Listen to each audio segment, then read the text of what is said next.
आज हम डिस्कस करेंगे बायोकेमिस्ट्री का क्वेश्चन पेपर एंड उसका कंप्लीट सोल्यूशन। जो क्वेश्चन पेपर हम डिस्कस करने वाले हैं ये लास्ट ईयर का क्वेश्चन पेपर है, जुलाई 2019 का। फर्स्ट है सेक्शन ए, इसके फर्स्ट क्वेश्चन के 5 पार्ट है। देन क्वेश्चन सेकंड के 5 पार्ट है। देन सेक्शन बी के अंदर 3 क्वेश्चन है। देन सेक्शन सी, इसके अंदर फर्स्ट क्वेश्चन के अंदर 5 पार्ट है एंड सेकेंड क्वेश्चन के अंदर 4 पार्ट है। ये जो है ये हो गया कंप्लीट क्वेश्चन पेपर। हम इसके सोल्यूशन भी देखते हैं साथ साथ।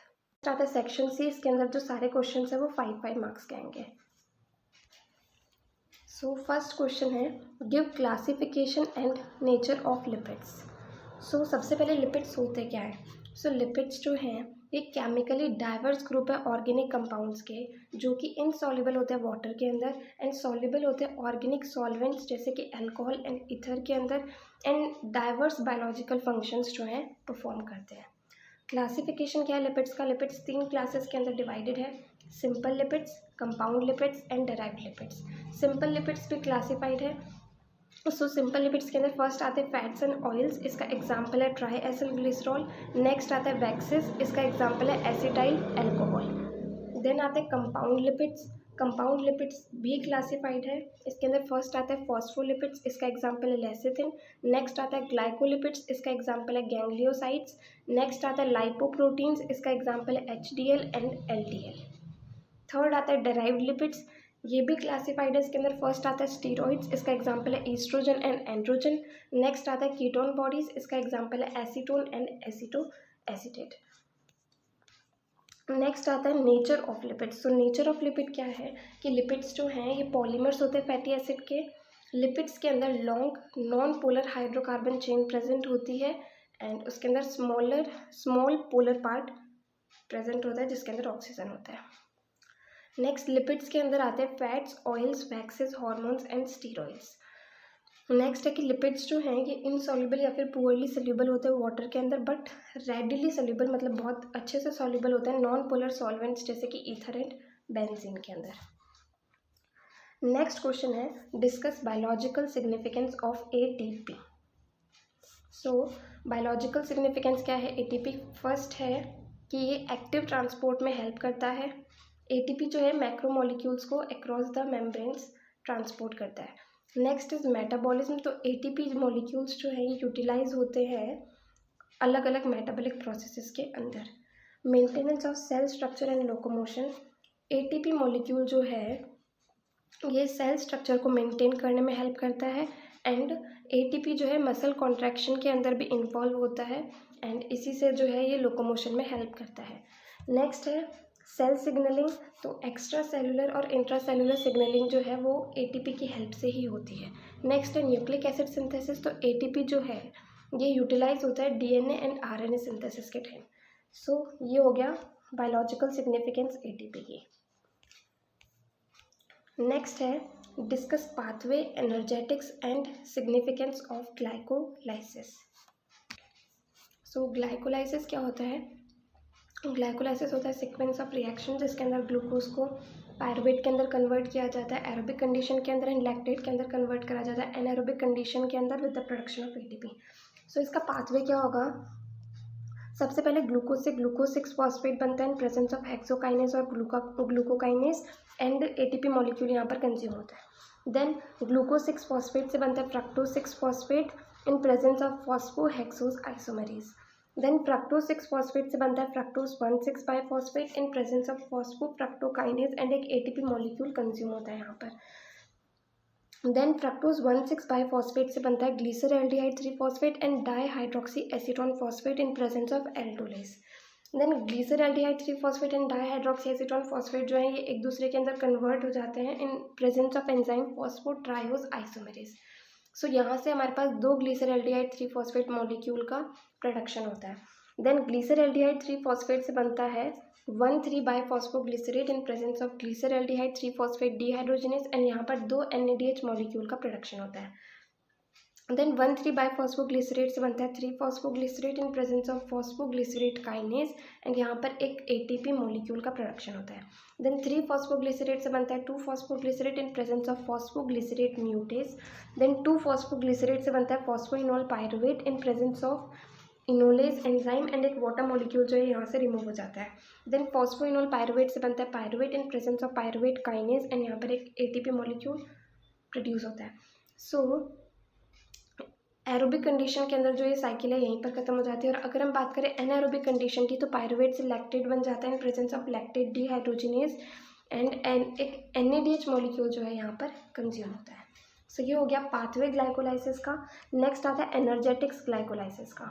सो एनर्जेटिक्स में क्या आएगा, एरोबिक कंडीशन के अंदर सबसे पहले 2 ATP कंज्यूम होती हैं, देन 2 NADH बनते हैं, देन 4 ATP फॉर्म होती है। सो टोटल अगर हम देखें तो 8 ATPs जो हैं बनती है एरोबिक कंडीशन के अंदर। एन एरोबिक कंडीशन के अंदर 2 ATP कंज्यूम होती हैं, देन 2 NADH बनते हैं, देन 4 ATP बनते हैं, देन 2 NADH जो है वो कंज्यूम हो जाते हैं। सो टोटल 2 ATP बनती है एनाएरोबिक कंडीशन के अंदर।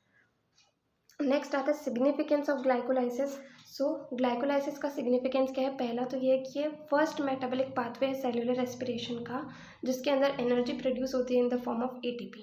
सेकेंड ये है कि most of the reaction steps जो है इसके अंदर रिवर्सिबल होती हैं, जिसकी वजह से वो रिएक्शंस जो है ग्लूकोनियोजेनेसिस में भी काम आ सकती हैं। नेक्स्ट है ग्लाइकोलाइसिस जो है ये ओनली सोर्स है एनर्जी का इरिथ्रोसाइट्स मतलब रेड ब्लड सेल्स के अंदर। एंड लास्ट है कि ग्लाइकोलाइसिस जो है ये एसेंशियल है मतलब ज़रूरी है एरोबिक एंड एनएरोबिक रेस्पिरेशन के लिए। सो ये हो गया कंप्लीट ग्लाइकोलाइसिस। नेक्स्ट आता है discuss biosynthesis of fatty acid. So fatty acids होते क्या हैं, फैटी एसिड्स जो हैं ये बिल्डिंग ब्लॉक्स होते हैं फैट के अपनी बॉडी के अंदर। डाइजेशन के टाइम फैट्स जो होते हैं वो फैटी एसिड के अंदर टूट जाते हैं एंड फैटी एसिड जो है वो अपनी बॉडी के अंदर आराम से एब्जॉर्ब हो सकते हैं। नाउ आता है biosynthesis of fatty acid. So biosynthesis of fatty acid के लिए सबसे इम्पॉर्टेंट रिक्वायरमेंट होती है कि एक तो कार्बन का सोर्स होना चाहिए जो यहाँ पर एसिटाइल कोएंजाइम A होता है, एंड रेड्यूसिंग इक्विवेलेंट का सोर्स होना चाहिए जो कि यहाँ पे NADPH होता है। नाउ स्टेप्स क्या आती हैं बायोसिंथेसिस ऑफ फैटी एसिड के अंदर। सो फर्स्ट स्टेप है कि production of acetyl coenzyme A and NADPH। So acetyl coenzyme A कैसे प्रोड्यूस होता है, ये प्रोड्यूस होता है ऑक्सीडेशन पायरुवेट का होता है माइटोकॉन्ड्रिया के अंदर TCA साइकिल के टाइम। सो वहाँ से एसिटाइल कोएंजाइम A प्रोड्यूस होता है। एमिनो एसिड डिग्रेडेशन से भी एसिटाइल कोएंजाइम A प्रोड्यूस होता है एंड कीटोन बॉडीज से भी एसिटाइल कोएंजाइम A प्रोड्यूस होता है। तो इन 3 सोर्सेज से एसिटाइल कोएंजाइम A प्रोड्यूस होता है एंड NADPH जो है ये HMP शंट से प्रोड्यूस होता है। सेकेंड स्टेप है conversion of acetyl coenzyme A to malonyl coenzyme A।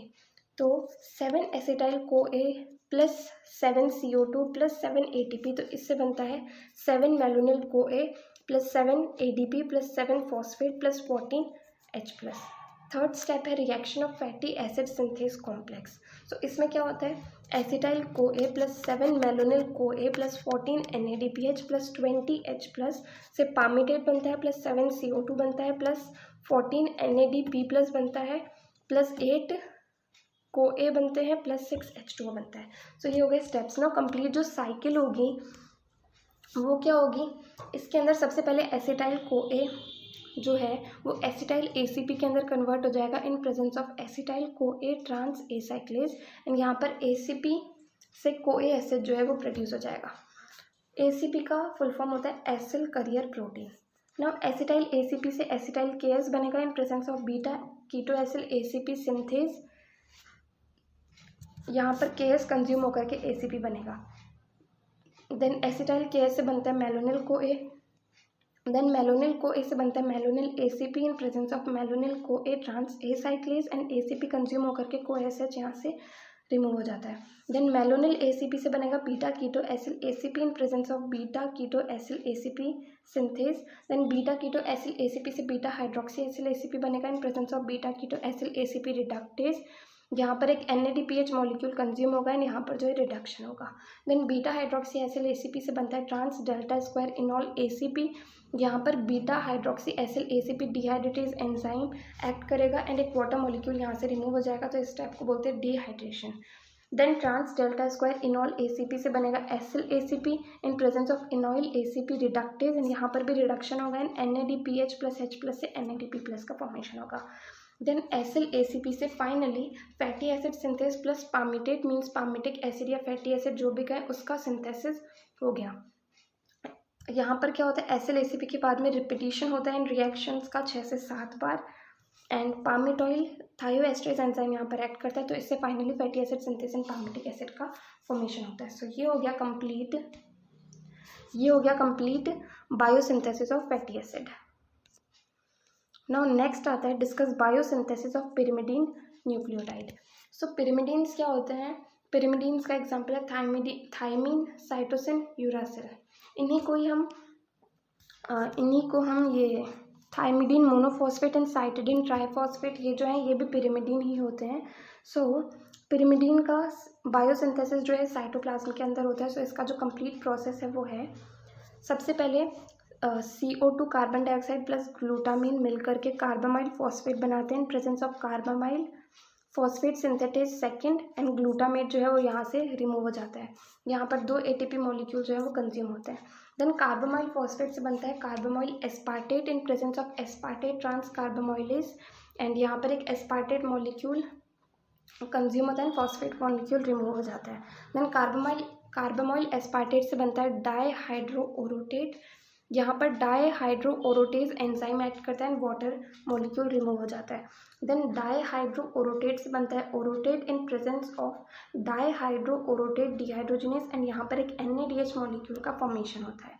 Then orotate से बनता है orotate monophosphate in presence of orotate phosphoribosyl transferase, and यहाँ पर एक PRPP कंज्यूम होकर के PPI रिमूव होता है। देन ओरोटेट मोनोफॉस्फेट से बनता है uridine monophosphate in presence of OMP D carboxylase, and यहाँ पर एक CO2 मॉलिक्यूल रिमूव हो जाता है। देन यूरिडीन मोनोफॉस्फेट से बनता है uridine diphosphate in presence of kinase enzyme, and ATP molecule जो है कंज्यूम हो जाता है। देन यूरिडीन डाइफॉस्फेट से 2 चीज़ों का फॉर्मेशन होता है, एक तो डीऑक्सी यूरिडीन डाइफॉस्फेट का एंड दूसरी साइड यूरिडीन ट्राइफॉस्फेट का। सो डीऑक्सी यूरिडीन डाइफॉस्फेट बनता है in presence of ribo nucleotide reductase and NADH molecule यहाँ पर कंज्यूम होता है। देन डीऑक्सी यूरिडीन डाइफॉस्फेट से बनता है डीऑक्सी यूरिडीन मोनोफॉस्फेट, यहाँ पर एक वाटर मॉलिक्यूल कंज्यूम होकर के फॉस्फेट मॉलिक्यूल रिमूव होता है।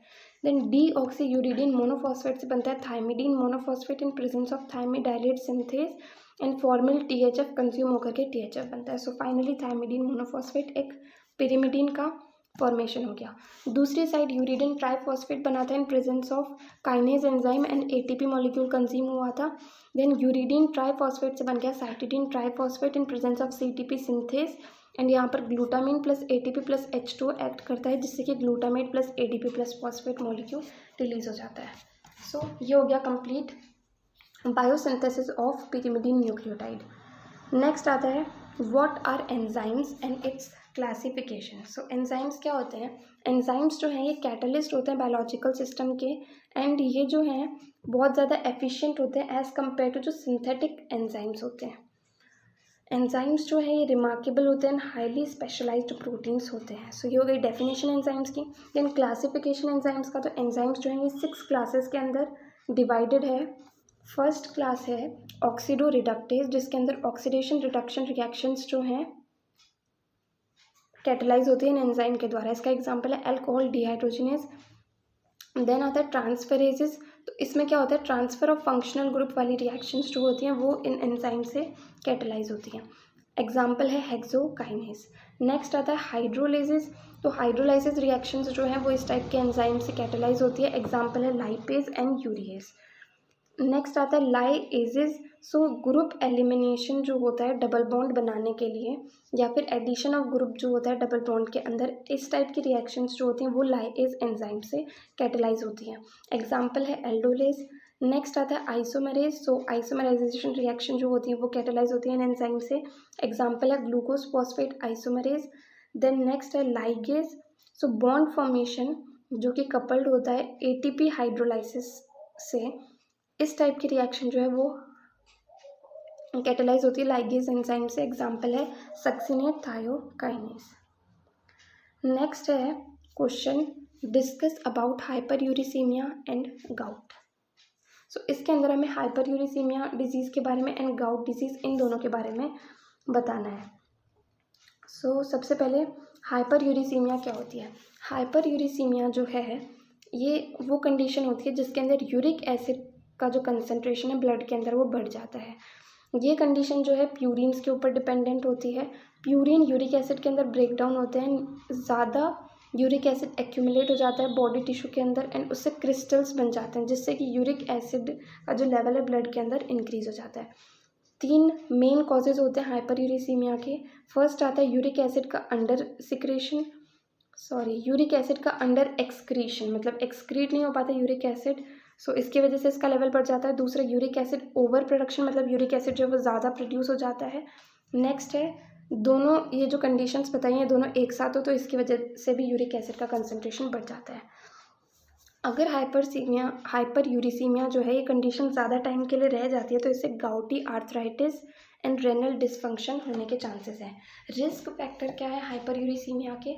हाइपरटेंशन हो सकता है, क्रॉनिक किडनी डिजीज़ हो सकती है, एथेरोस्क्लेरोसिस हो सकता है। नाउ ट्रीटमेंट क्या है हाइपर यूरिसीमिया का? पहला है non steroidal anti inflammatory drugs, मतलब NSAIDs जो हैं ये दी जाएँ। नेक्स्ट है यूरिकोसूरिक ड्रग्स एंड नेक्स्ट है ज़ैंथीन ऑक्सीडेज इनहिबिटर्स। ये 3 टाइप के ड्रग्स दे सकते हैं हाइपर यूरिसीमिया के ट्रीटमेंट के लिए। नेक्स्ट आती है गाउट डिजीज़। सो गाउट क्या होता है? ये एक मेटाबॉलिक डिसऑर्डर है जिसमें रिकरेंट अटैक्स आते हैं इन्फ्लामेटरी आर्थराइटिस के, जो कि यूरिक एसिड के लेवल बढ़ने की वजह से ही होता है। सो गाउट में क्या होता है? सडन इन्फ्लामेशन आ जाता है जॉइंट्स के अंदर यूरिक एसिड के क्रिस्टल्स डिपॉजिट होने की वजह से। सिम्टम्स क्या हैं गाउट के? पहला है सीवियर पेन इन जॉइंट्स, दूसरा है जॉइंट का स्टिफनेस एंड तीसरा है redness and swollen joints. Types हैं गाउट के, एक्यूट गाउट हो सकता है एंड एक होता है chronic gout. Now treatment NSAIDs हो सकती हैं, कॉल्चिसिन हो सकती है एंड एलोप्यूरिनॉल ड्रग्स। ये सारी ड्रग्स जो हैं वो गाउट के ट्रीटमेंट में हेल्प करती हैं। नेक्स्ट क्वेश्चन है discuss in brief about protein synthesis and inhibitors. So इस क्वेश्चन में हमें बताना है प्रोटीन सिंथेसिस किस तरीके से होता है एंड उसके इनहिबिटर्स क्या होते हैं। सो प्रोटीन सिंथेसिस होता क्या है कि DNA से mRNA से फाइनली प्रोटीन का फॉर्मेशन होता है प्रोटीन सिंथेसिस। सो DNA से mRNA बनने को ट्रांसक्रिप्शन कहते हैं, mRNA से प्रोटीन बनने को ट्रांसलेशन कहते हैं। बेस सीक्वेंस जो होता है DNA का वो ट्रांसक्राइब होता है RNA के अंदर एंड ट्रांसलेट होता है देन प्रोटीन के अंदर। सो प्रोटीन का बनना mRNA से, इसे प्रोटीन सिंथेसिस या फिर ट्रांसलेशन कह सकते हैं। 3 इंपॉर्टेंट स्टेप्स होती है प्रोटीन सिंथेसिस के अंदर। पहली आती है इनिशिएशन, दूसरी आती है इलोंगेशन एंड तीसरी आती है टर्मिनेशन। इनिशिएशन में क्या होता है? mRNA, tRNA और जो फर्स्ट अमीनो एसिड होते हैं ये सब एक साथ आ जाते हैं राइबोसोम के अंदर एंड ट्रू जो इनिशिएशन जो है वो स्टार्ट होता है जब स्टार्ट कोडोन AUG आता है। mRNA एंटर करता है साइटोप्लाज्म के अंदर एंड राइबोसोम से अटैच हो जाता है। tRNA जो है स्पेसिफिक अमीनो एसिड को कैरी करता है जो कि mRNA कोडोन के साथ में अटैच हो जाते हैं। बेस पेयरिंग होती है एडेनिन यूरासिल की एंड ग्वानिन साइटोसिन की mRNA कोडोन्स एंड tRNA एंटीकोडोन्स के बीच में एंड इससे ही जो है अमीनो एसिड का जो ऑर्डर है वो पता चलता है प्रोटीन के अंदर। सेकेंड आता है इलोंगेशन। तो इसमें क्या होता है कि अमीनो एसिड जो है वो 1 बाय 1 आगे आगे ऐड होते जाते हैं जिससे कि पेप्टाइड बॉन्ड का फॉर्मेशन होता है, इसे इलोंगेशन कहते हैं। mRNA जो है वो थोड़ा थोड़ा शिफ्ट होता जाता है राइबोसोम के अंदर, जैसे जैसे राइबोसोम मूव करता है mRNA के साथ। tRNA जो है वो ट्रांसफ़र कर देता है अमीनो एसिड को प्रोटीन चेन के अंदर एंड इससे जो है प्रोटीन का डेवलपमेंट हो जाता है। देन लास्ट स्टेप आता है टर्मिनेशन। सो ये जो है ये लास्ट स्टेप है प्रोटीन सिंथेसिस के लिए। ये होता है जब राइबोसोम जो है वो स्टॉप कोडोन से अटैच होता है, UAA, UGA एंड UAG, ये तीनों जो है स्टॉप कोडोन है। जब इनसे अटैच होता है राइबोसोम तो इससे टर्मिनेशन होता है। इस स्टेज में mRNA का सिंथेसिस बिल्कुल बंद हो जाता है एंड प्रोटीन का फॉर्मेशन हो जाता है। नाउ प्रोटीन सिंथेसिस इनहिबिटर्स क्या होता है? प्रोटीन सिंथेसिस इनहिबिटर ऐसे सब्सटेंस होते हैं जो कि स्टॉप कर देते हैं या फिर स्लो कर देते हैं प्रोकैरियोटिक एंड यूकैरियोटिक सेल्स की ग्रोथ को, क्योंकि प्रोटीन सिंथेसिस इनहिबिटर्स जो हैं ये प्रोटीन के सिंथेसिस को इनहिबिट कर देंगे, रोक देंगे, तो इसकी वजह से ग्रोथ जो है वो नहीं हो पाएगी। बहुत सारे सब्सटेंसेस जो है वो इनहिबिटर्स की तरह काम करते हैं। इनहिबिटर्स जो होते हैं वो mRNA के जो ट्रांसलेशन है उसको अलग अलग स्टेजेस पे इनहिबिट करते हैं। सो पहले इनहिबिटर्स जो हैं वो हैं प्रोकैरियोटिक एंड यूकैरियोटिक, दोनों के अंदर प्रोटीन सिंथेसिस को इनहिबिट जो करते हैं। तो इसका एग्जांपल है इडीन एंड फ्यूसाइडिक एसिड। नेक्स्ट है इनहिबिटर्स जो कि स्पेसिफिकली सिर्फ प्रोकैरियोट्स के अंदर प्रोटीन सिंथेसिस को इनहिबिट करते हैं। इसका एग्जांपल है क्लोरेमफेनिकोल एंड इरिथ्रोमाइसिन। नेक्स्ट है इनहिबिटर्स जो कि यूकैरियोट्स के लिए स्पेसिफिक होते हैं। इसका एग्जांपल है एन आइसोमाइसिन एंड साइक्लोहेक्सिमाइड। नेक्स्ट है इनहिबिटर्स ऑर्गेनिलर प्रोटीन सिंथेसिस के जो इनहिबिटर्स होते हैं। इसका एग्जांपल है क्लोरेमफेनिकोल एंड साइक्लोहेक्सिमाइड। सो ये हो गया complete protein synthesis and inhibitors. Now आता है discuss electron transport chain and its significance. तो इसके अंदर इलेक्ट्रॉन ट्रांसपोर्ट चेन के बारे में बताना है एंड उसके सिग्निफिकेंस के बारे में बताना है। सो इलेक्ट्रॉन ट्रांसपोर्ट चेन जो है ये क्लस्टर ऑफ प्रोटीन्स होती है जो ट्रांसफ़र करता है इलेक्ट्रॉन को मेम्ब्रेन के थ्रू माइटोकॉन्ड्रिया के अंदर, जिससे कि प्रोटॉन का ग्रेडियंट बन जाए एंड जिससे कि एटीपी का फॉर्मेशन हो जाए। एटीपी जो है ये सेल के द्वारा यूज़ होती है एनर्जी के रूप में मेटाबॉलिक प्रोसेसेस के लिए। सो कंप्लीट जो हमारे पास में साइकिल है इलेक्ट्रॉन ट्रांसपोर्ट चेन, वो उसका डायग्राम ये है। सो इसी को आगे ये कंप्लीट एक्सप्लेन करा हुआ है एंड ये रहा। सो ये डायग्राम से हम समझते हैं कि हाँ कंप्लीट इलेक्ट्रॉन ट्रांसपोर्ट चेन क्या। ये डायग्राम जो है ये देखने में ऐसे कॉम्प्लेक्स लग रहा होगा, बट जब इसे हम समझ लेंगे तो फिर इसे हम आराम से बना सकते हैं। सो इसके अंदर सबसे बाहर जो है वो साइटोप्लाज्म है, देन उसके अंदर आउटर मेम्ब्रेन है, उसके अंदर आउटर चैम्बर है, उसके अंदर इनर मेम्ब्रेन है, देन सबसे अंदर जो है मैट्रिक्स है। सो इलेक्ट्रॉन ट्रांसपोर्ट चेन जो है ये इनर माइटोकॉन्ड्रियल मेम्ब्रेन पर होती है। इसके अंदर 5 कॉम्प्लेक्सेस होते हैं, complex first, then complex second, then complex third, then complex fourth, then finally complex fifth. So सबसे पहले कॉम्प्लेक्स फर्स्ट जो है इसे हम NADH डिहाइड्रोजिनेज कहते हैं। इसके अंदर flavin mononucleotide and enzyme present होता है जिसके अंदर FES होता है। सो फर्स्ट कॉम्प्लेक्स को NADH डिहाइड्रोजिनेज कहते हैं, इसके अंदर FMN एंड FES प्रेजेंट होते हैं। फर्स्ट कॉम्प्लेक्स पे NADH जो है वो ऑक्सीडाइज हो जाता है NAD प्लस के अंदर, एंड इसका प्रोटोन जो है 2H प्लस जो है इसका प्रोटोन ये आउटर चैम्बर में ट्रांसफर हो जाता है, एंड इलेक्ट्रॉन जो है वो यूबिक्विनोन UQ के पास चले जाते हैं। देन कॉम्प्लेक्स सेकेंड में क्या होता है, इसे सक्सिनेट डिहाइड्रोजिनेज या फिर FADH डिहाइड्रोजिनेज कहते हैं। इसके अंदर भी FMN एंड FES प्रेजेंट होते हैं। इसमें ऑक्सीडेशन होता है FADH2 का FAD प्लस के अंदर, एंड इसके जो प्रोटॉन होते हैं वो यूबिक्विनोन के पास UQ के पास चले जाते हैं ना। यूबिक्विनोन जो है ये इलेक्ट्रॉन एंड प्रोटॉन एक्सेप्ट करके यूबिक्विनोल के अंदर कन्वर्ट हो जाता है UQH2 के अंदर। अब इसके बाद में आता है कॉम्प्लेक्स थर्ड जिसे हम साइटोक्रोम ऑक्सीडोरिडक्टेज या फिर साइटोक्रोम BC1 कहते हैं। सो इसके अंदर cytochrome B, cytochrome C1 and FES protein जो है वो प्रेजेंट होते हैं।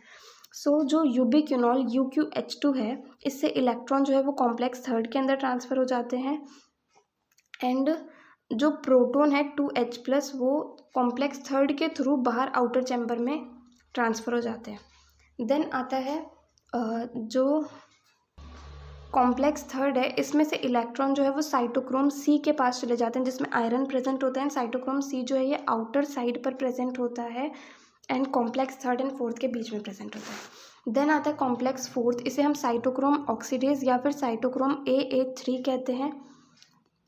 इसके अंदर 3 कॉपर आयन प्रेजेंट होते हैं, 2 जो है हीम ग्रुप्स प्रेजेंट होते हैं। सो कॉम्प्लेक्स फोर्थ जो होता है ये प्रोटॉन पंप होता है, तो ये दो H प्लस मतलब 2 प्रोटॉन्स को मैट्रिक्स में से आउटर चैम्बर के अंदर ट्रांसफ़र कर देता है। एंड जो इलेक्ट्रॉन होते हैं साइटोक्रोम C से वो कॉम्प्लेक्स फोर्थ में आते हैं, एंड कॉम्प्लेक्स फोर्थ से वापस से मैट्रिक्स के अंदर आ जाते हैं। सो मैट्रिक्स में प्रोटॉन तो प्रेजेंट है ही, इलेक्ट्रॉन को एक्सेप्ट कर लेता है ऑक्सीजन। सो प्रोटॉन, ऑक्सीजन और इलेक्ट्रॉन तीनों मिलकर के H2O का फॉर्मेशन कर लेते हैं। सो जो ऑक्सीजन है ये फाइनल एक्सेप्टर होता है इलेक्ट्रॉन का इलेक्ट्रॉन ट्रांसपोर्ट चेन के अंदर। अब इलेक्ट्रॉन ट्रांसपोर्ट चेन के टाइम ये जो सारे के सारे कॉम्प्लेक्सेस है ये रिड्यूस हुए हैं, देन ऑक्सीडाइज हुए हैं अल्टरनेट मैनर में, एंड प्रोटॉन जो है वो मैट्रिक्स से आउटर चैम्बर के अंदर चले गए। तो इससे क्या हुआ कि प्रोटॉन ग्रेडियंट बन गया, मतलब बाहर जो है आउटर चैम्बर में प्रोटॉन बहुत ज़्यादा हो गए एंड अंदर जो है प्रोटॉन बहुत कम हो गए। तो इस वजह से प्रोटॉन ग्रेडियंट बन गया। तो इसकी वजह से क्या होगा कि प्रोटॉन जो है वो आउटर चैम्बर में से वापस से मैट्रिक्स के अंदर आएंगे। सो ये होता है कॉम्प्लेक्स फिफ्थ की हेल्प से। कॉम्प्लेक्स फिफ्थ को हम ATP सिंथेज कहते हैं, जिसके अंदर F0 F1 पार्टिकल प्रेजेंट होते हैं। सो इस प्रोटॉन ग्रेडियंट जो बना उसे ब्रेक करने के लिए प्रोटॉन जो है वो आउटर चैम्बर से वापस से मैट्रिक्स के अंदर आएंगे। इस प्रोटॉन ट्रांसपोर्ट के टाइम जो F1 सब यूनिट है इसके अंदर कुछ कन्फर्मेशनल चेंज होता है, जिससे कि ये जो है ADP को ATP के अंदर कन्वर्ट कर देती है with the help of proton. So her 2 proton जो आते हैं आउटर चैम्बर से मैट्रिक्स में, सो हर 2 प्रोटॉन से एक ATP जो है वो बनती है। सो ये हो गया कंप्लीट इलेक्ट्रॉन ट्रांसपोर्ट चेन। इसमें क्या होता है, मेन चीज़ ये है कि जो इलेक्ट्रॉन का फाइनल एक्सेप्टेड ऑक्सीजन है, वो ऑक्सीजन जो है वो इलेक्ट्रॉन प्रोटॉन के साथ मिलकर के वाटर बना लेता है एंड ATP का फॉर्मेशन होता है इलेक्ट्रॉन ट्रांसपोर्ट चेन के अंदर। सो ये कंप्लीट जो है ये थ्योरी के अंदर यही चीज़ लिखी हुई है कंप्लीट। ये हो गया कॉम्प्लेक्स फर्स्ट, ये complex second, complex third, complex fourth, then complex fifth. Now significance of electron transport chain क्या होता है। सो फर्स्ट सिग्निफिकेंस है कि ये जो है रिड्यूस्ड NAD एंड FAD को यूज़ करता है ATP प्रोड्यूस करने के लिए। ये जो है लास्ट स्टेप है सेलुलर रेस्पिरेशन का। ये एक एक्सागोनिक चेन सिस्टम है एंड ये जो है ज़्यादा एनर्जी प्रोड्यूस करता है हर एक मॉलिक्यूल ग्लूकोज का जो कंज्यूम होता है उससे। सो ये था complete question paper with solution. अगर इस क्वेश्चन पेपर को हम कंप्लीट अच्छे से लर्न कर लेते तो इसके अंदर बहुत सारे टॉपिक्स जो हैं बायोकेमिस्ट्री के, बहुत सारे इंपॉर्टेंट टॉपिक्स जो हैं वो कवर हो रहे हैं।